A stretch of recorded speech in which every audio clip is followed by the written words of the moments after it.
А вы знали, что это здание когда-то было зданием пединститута, историко-филологического и инженерно-технического факультетов ЕГУ? Всем привет, меня зовут Катюша, и вы в гостях у Улитки. Как-то раз вдохновилась прекрасной атмосферой игры Homesick.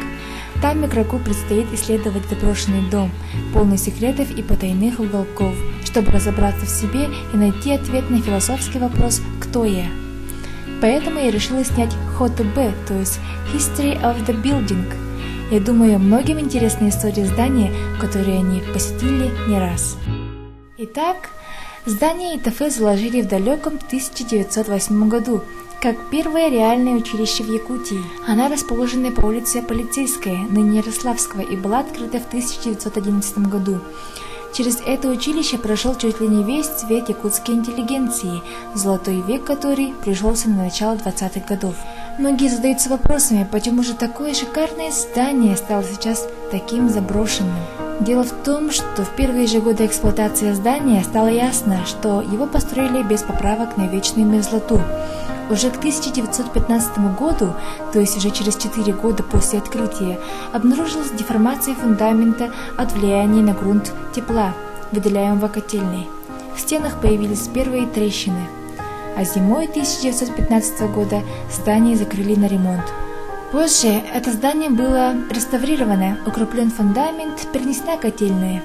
Таким образом, реальное училище просуществовало до 1922 года. В начале 30-х годов 20 века в этом здании размещался госстрой.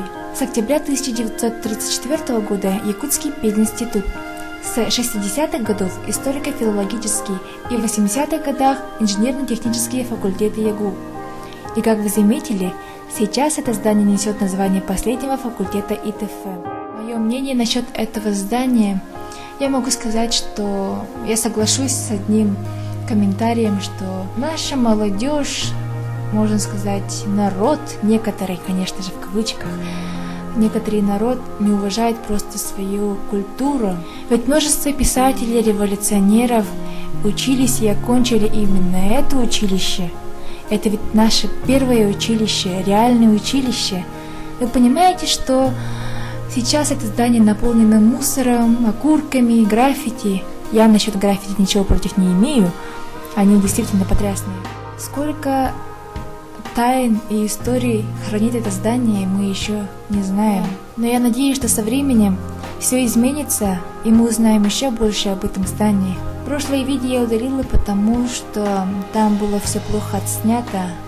И уже залив это видео, извините меня, дурацкое видео, я просто не заинтересую вас, потому что оно какое-то не такое было. Простите меня за мою несерьезность и примите мои извинения этим видео. Вот. Спасибо за внимание.